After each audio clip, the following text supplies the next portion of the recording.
So our work, if we're available 24/7, it can be a dangerous thing. We can become depleted. My work and my life are seamlessly integrated, so much so that people in looking at me probably couldn't be sure if I'm working or playing. Hi, my name is Avi Arya, father of 2 girls, 6 dogs, husband to a superwoman, a streetcar racer turned hotelier, then marketer and founder of Internet Moguls. What up, Internet Moguls? And today I'm exceptionally excited because we have a very special guest, the original coach of coaches, Mr. Dan Miller. Dan, welcome to the Internet Moguls Masterclass. How are you doing? Hey, thank you so much. I'm doing wonderful. In business, how important is it in business? A lot of people who are new and aspiring entrepreneurs, somewhere maybe unfortunately some people are made to believe that you can be a nice person, but not while you're at work. You know, that those sort of things are mutually exclusive. Wow. Yeah, that would be unfortunate to actually believe that to be successful in business, you have to be that hard charged people abuser, somebody who takes advantage of others. That is not true today. That's going to be short-lived when our businesses today are so transparent. Everybody in the world can see what we do, and anybody in the world can make comments about what we do. People are going to know if we're not a nice person. The real wealth that I have in my business is in the relationships that I have. Not meaning just employees, people working with, but the relationships that I have all over the world with people like you. That's the real wealth. So I spend a lot of time nurturing those relationships, which may seem to be not directly related to generating revenue even. But just this morning, I was sharing in our online community about how if you're passionate about something and doing it with integrity and character, people will be drawn to you. They'll want to participate. We just had a lady who I didn't know at all create a book, 48 Days for Kids. She's been listening to my podcast for years. She knows me inside and out because of that. She created a book for beginning entrepreneurs, kids. It's beautifully illustrated, beautiful story, picked up on my own life story in a lot of ways. It's 48 pages long. I mean, I couldn't have commissioned something like that if I had paid $50,000 for it. She just did it and gave it to us because she's been impacted by our message. You don't get that kind of thing. We have a couple that created the song that I use at the beginning of my podcast. Beautiful song, 48 Days to the Work You Love. We have an eagle on our property, a bronze eagle, and we had somebody that captured the creation of that eagle from the sculptor who did it on our property. So there's a time-lapse video of that.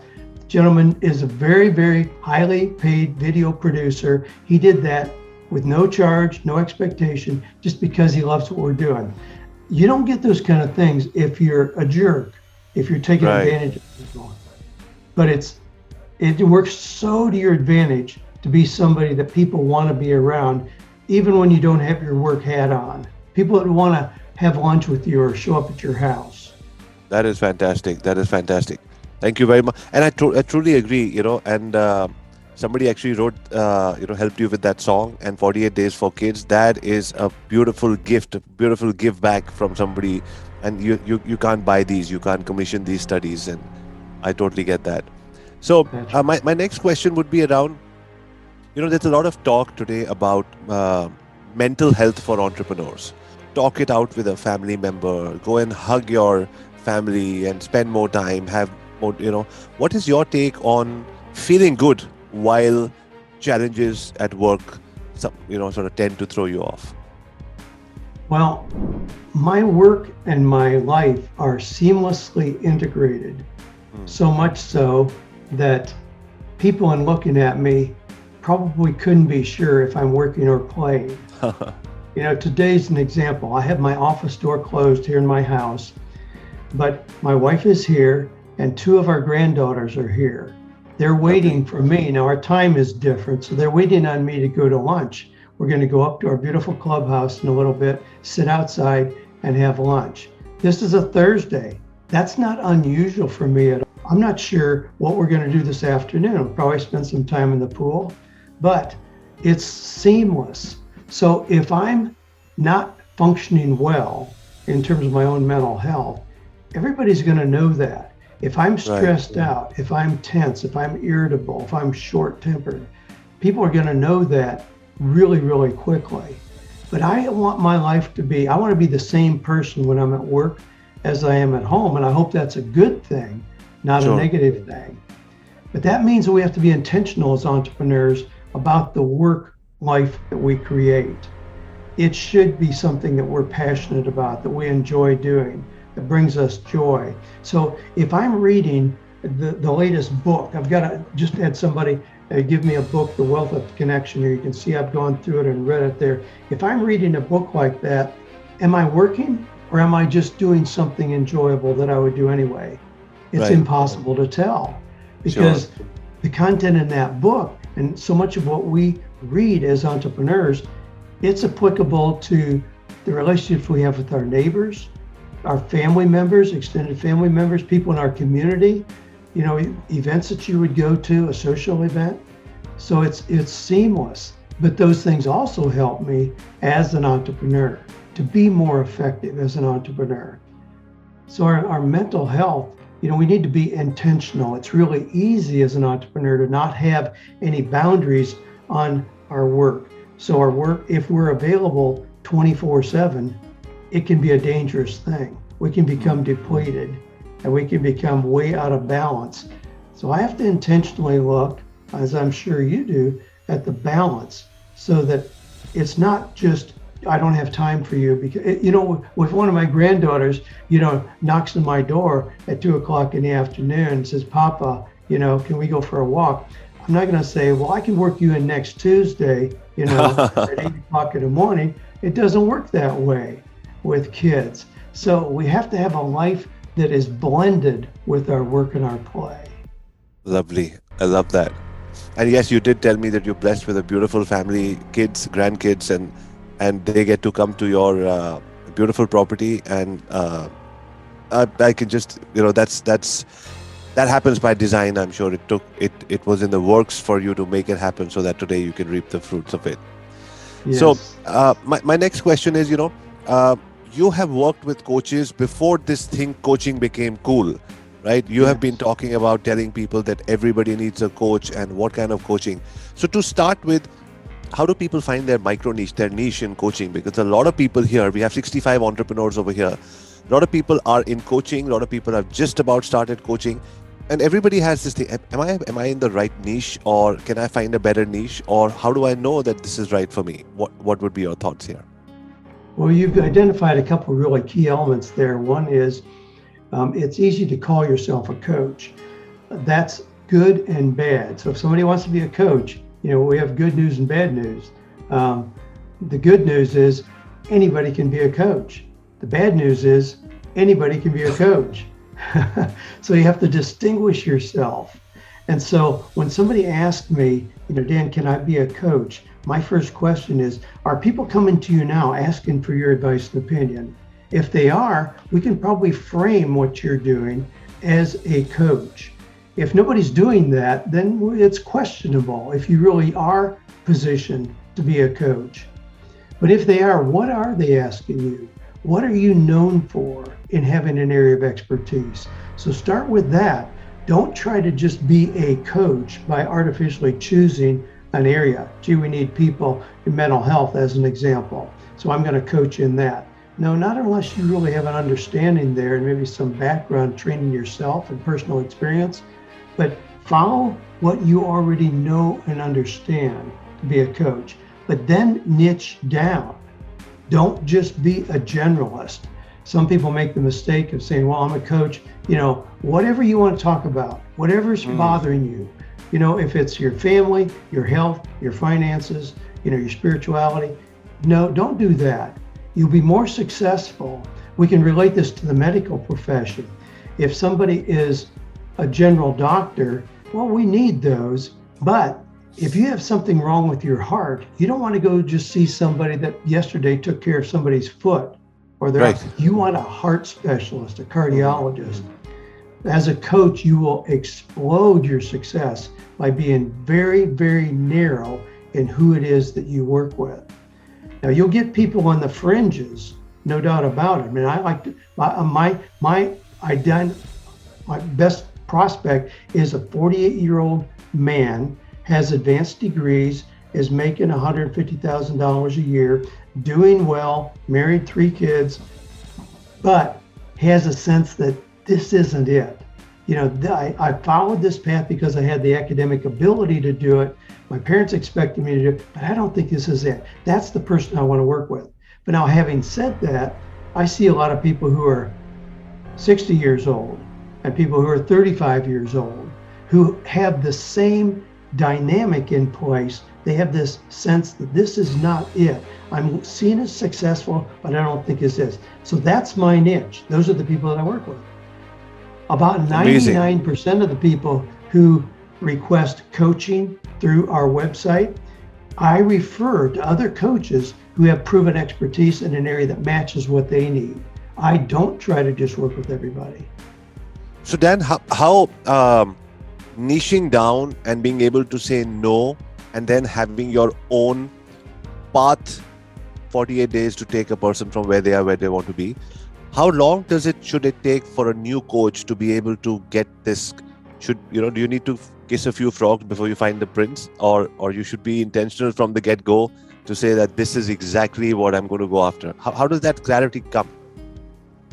I think they need to be clear right from the start. Now, Okay. It may be that somebody starts out in an area and then finds that they get more clarity about what that niche is going to be. So I'm still known as a career coach. So when I started out, I would help people with resumes and interviewing and negotiating salary and all that. I have not done that in years and years and years, because as soon as I started coaching, I realized that was really boring and repetitive to me, to just help somebody get another job. I like working with somebody who is in a position where it seems like change is not possible. The attorney who says, I don't want to do this anymore. The dentist who says, boy, this is not what I expected at all. Those are the people I like to work with, because it's not just a matter of polishing the resume and going to get another job. We have to come up with something that's really creative, something that's going to replicate that person's significant income that they're likely to have been making, and validate their background, but get them out of the daily things expected of an attorney or a dentist. So I narrowed down very, very quickly. So I think it takes a little bit of experience to get that narrow in what you're doing. But they ought to come into it with a pretty clear sense of, this is my territory. This is what I want to do. Who is my ideal client? Identify them. Dan, when it comes to pricing as a relatively new coach, a lot of people say that, my price, I can't charge. I freeze up. I'm not as confident to charge. I know I should, but I don't. And at the drop of a hat, when a client asks for a massive reduction in price, I'm the first person to give it.